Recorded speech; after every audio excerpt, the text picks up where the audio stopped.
So this question is a floor lamp based on a parabola which we've been doing. So basically we have a rectangular shape here, we have sort of we make a basic rectangle here to fit in this shape here, and we have some sort of arc here, so we need our compass, and we have a parabola shape. Now, because the question is mainly asking us to do the parabola, I might do the parabola first. So we have a height of 170, and we've half the parabola of 60 here.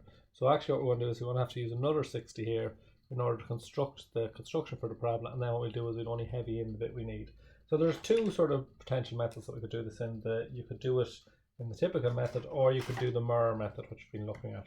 I'm just going to use the typical method, but the mirror method would also be perfectly acceptable in case there's anyone wondering, should I use that method? So let's see, at 120, yeah, we seem to have loads of space there. So I'm going to come in about here. I'm going to start on this side because it's sort of the side that it seems to start from. I'm going to draw my 120 width here, and really I suppose it's the 60 width. So I'm just going to do maybe the right hand side of the arch first. So I'll check my 170 and I'll draw this line across to it. Okay, so again I need to split 170 into 5. So 170, knock off the 0, add it to itself, 17 and 17 are 34. So just a simple method and good practice. I'd always check it on the calculator if it was a day of an exam, but it is just a simple way of doing it. Okay, so I have my points there, 1, 2, 3 and 4 we'll call them. And then I have 60 divided by 5, which is 12. And again you can use the same method, knock off the 0, 6. 6 and 6 is 12, if you didn't know your timetables off the top of your head. But hopefully most people would. Okay, so again I'll write 1, 2, 3 and 4. As I pointed out before, the most important thing is that I don't draw a line from this corner. If you want to call it 0 you could, but don't draw a line from it. So I'm just going to use a pink to join these diagonally to the vertex.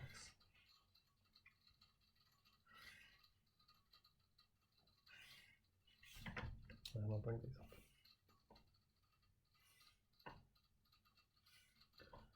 So I'm happy enough there with my points, and I'll use a black today.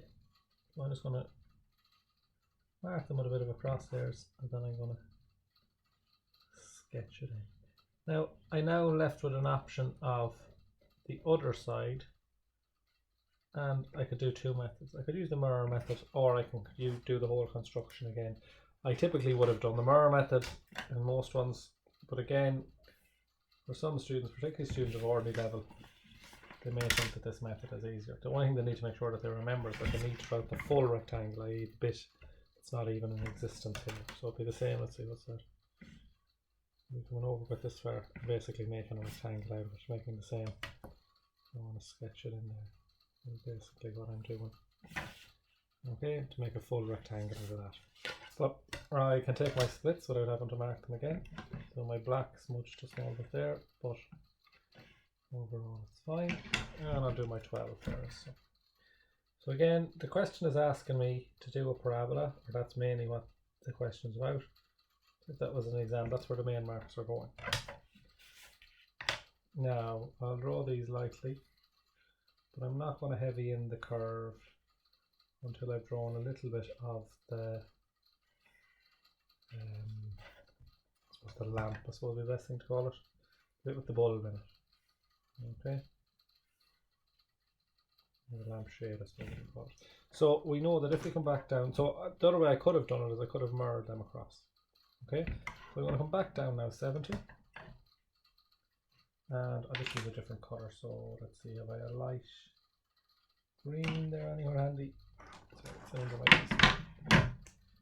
I'll come down 70 and draw a line here, and I'll come down 24 and we'll draw a line here. Okay, so I'm not too worried about accuracy for the minute. We're told that this is 10 mil in here. Now we would be expected to get start at that exact point. Right, so I'm sort of in a little bit of bother, and what I'm going to do is I'm just going to show exactly how that should be done. It should be done by marking it on this side, okay, and then using the mirror method to project it across. So just in order to get that, now you could sketch it in, you'll see it'll work out, but you would be expected to just show that, particularly at higher level. So that distance there. Oh, sorry. So I was like, what have I done? What have I done wrong? I took it from the wrong point. The center point. Sorry, my centre line was the orange line and I was on the pink line. So there we go. So that's my tiny bit off there. Okay. Oh, sorry, that's a bit more accurate. So I'm going to sketch. I know where that's how I'm going to finish off. And I'm going to sketch in my parabola. So I don't need to bring it the whole way down here. If I want to show it in detail, I could. So what I know now basically is if I come out 10 to the left and 10 to the right, I'll use my black again. 10 to the left and 10 to the right. That's the top of the lamp shade.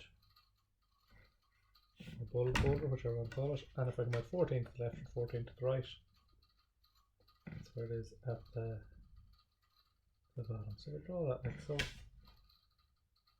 And so overall I'm quite happy. I think this here is meant to be, I don't know, it doesn't show it in this little drawing, but I think it's sort of meant to be like a little detail. So maybe it's in a different colour on the lampshade. Maybe it's just a label or something like that. I'm going to draw it in maybe a teal or something just to stand it out. So I come up 8mm and I'm just going to shade that in a little bit like so. So this point here is important. So where that 8mm hits the centre line, because I need to draw a radius of 14. Now 14 can be difficult to draw because it's quite small, so the most important thing you should do, obviously I have a pen in mind, but move your compass points together. Let's see, do I have an actual compass? I do have one here. And just make sure that they're level or very close to level. So that one there are perfect. So you can see that they're fairly close to level. So I'm just going to set it to 14 now. So I'm going to start at 1 and I'm going to move out to 24. That tends to be the most accurate way of drawing it. Okay. I'll put on my centre point. Oops, I slipped off. So I'll draw my bulb. I'll just give it a little bit of a shade in the yellow there just to stand out. And that's pretty much the question done, but you need to always go back and double check. Did I forget anything? And in this case, yes, I did. And I sort of intentionally left it to last, but I forgot the base. But it is important that you go back and you double check one against the other, because it's very common that students forget to put in something simple, and that could be worth, I don't know, it could be worth 5 or 10% easily, maybe even more, depending on the question. So we'll come out 10mm here, and come down 10mm. It's cantilevered, so it's obviously has some heavy weight in it in order to hold the lamp without it falling over.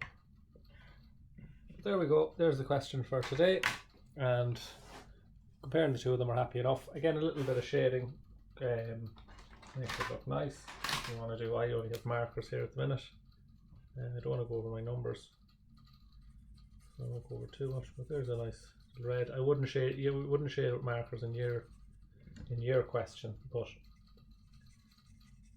just for today's question, for the sake of showing it. Okay, and we have our basic lamp there. So we're happy enough with that. Colour pencils to shade in, and that's the question done.